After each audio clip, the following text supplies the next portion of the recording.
Hey, this is Sky. Welcome to my YouTube channel. Go check out my website at skyazrael.com for life coaching and mentoring.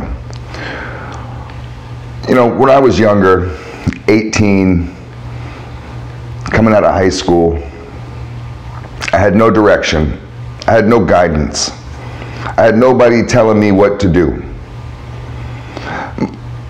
My parents were both ex-hippies.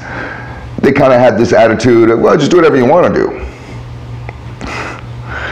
I think that's bad advice for young men.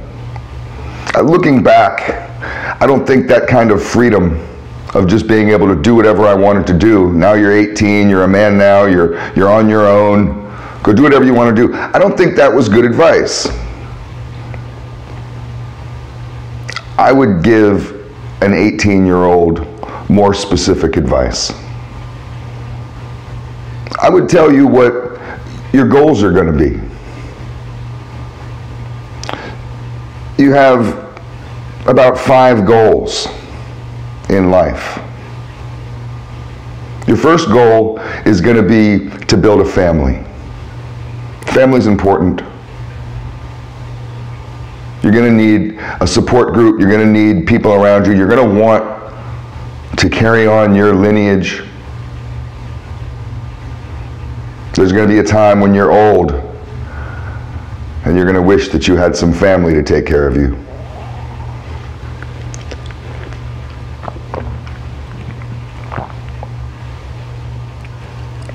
Family structure is what keeps society going. Without family, society falls apart. So you have a duty to carry on a tradition.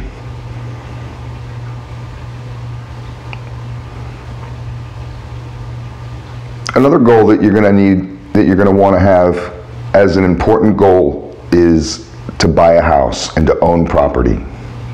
Property ownership is what America's all about.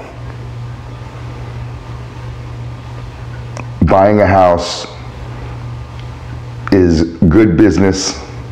You throw your money away with rent. You can rent for a little while when you're feeling like a gypsy, when you don't want to settle down and you feel like, well, I might move. Fine. But at some point, you're going to want to buy a house. If you find that you're 40 years old and you haven't bought a house yet, or you're not about to buy your first house, that's not a bad time to start buying your first house. Maybe you could do it younger, 30. But get on it. Have that as an ideal, as something that you're going to look forward to. You're going to look forward to owning a home in a nice neighborhood and be the king of that castle. And it's going to be the greatest investment you ever had. Get a couple houses. So my uncle told me. He was like, you know, I bought 4 houses. This was in Santa Barbara. He bought 4 houses in Santa Barbara back when property was cheap. All of a sudden, Santa Barbara got really fucking expensive. And he grew up in that area. So next thing you know, he sits on these 4 houses until he's an old man. Until he's old, until he's 70. He bought these houses when he was younger. He sits on these 4 little shoebox piece of shit little houses, rents them out and fixes them up, and, you know, makes a little bit of profit here and there off of renting them out, but it's really just about holding on to it. And he sold all 4 of them at once when he was 70. Made more than $1 million on each property.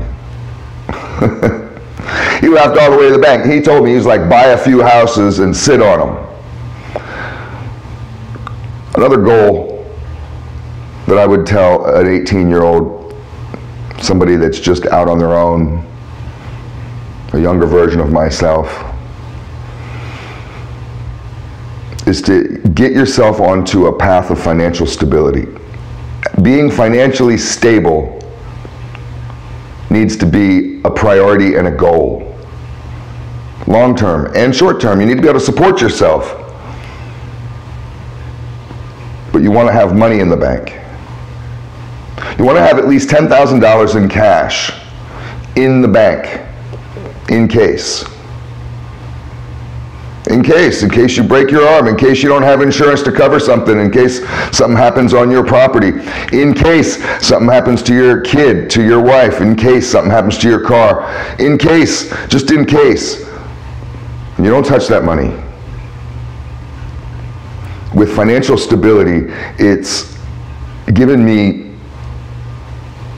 so much freedom, not just freedom to go buy shit, but freedom from a certain level of anxiety that's surrounded with struggle, with living paycheck to paycheck, with just scraping it by. You don't want your goal to be to just scrape by. Your goal is to profit, to win the game. That's the goal. Financial stability is one of the greatest gifts that you could ever give to yourself, but it does take a lifetime to do it. You see old people with money. Be an old person with money. You can struggle through your 30s and your 40s, work your ass off. But when you get to be in your 50s and your 60s, hope you got some points. Think about money as points. Stack up points.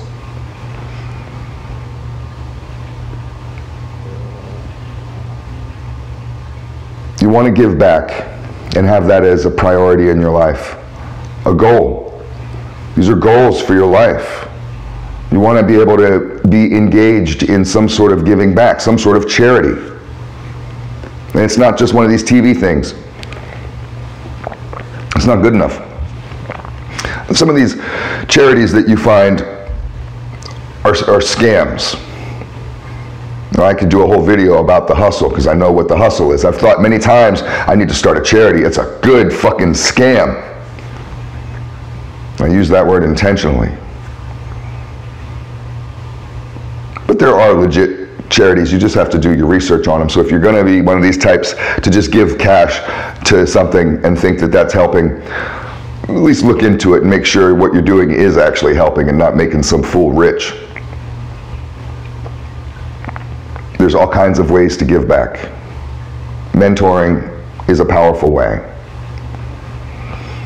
You want to give back not just to your family. I mentioned having family. You say, well, I helped my family. I made family a priority. I got married and have a kid, and I helped my kid and my family. It's not enough. You're supposed to do those things as a man. You're supposed to. A superhero goes above and beyond. And you want to be someone's hero. You want to be able to give back. I don't care if you go down to the homeless shelter, go and slap homeless people around, tell them to get jobs. Whatever you feel like you're doing that you need to do to give back, give back. The final one, I could have put this one first, is virtue. You want to build virtue. This is a goal. You're going to build yourself into a virtuous person and make that important to you. Righteousness and to be working towards the best version, the highest version of yourself. Create an incredible vision, this grand vision of who you could be, and then work towards that and make that really important to you. Let that infect your decisions. Let that be a filter that you see the world through, that you choose friends through. You build yourself into a virtuous person, a person of character. And by the time you die, you would have had a good life. You'll be ready for whatever's next. You'll be worthy. You got to work for your blessing. It's not automatic. You got to prove that you're worth a shit. These things will make you worth a shit. It's all food for thought.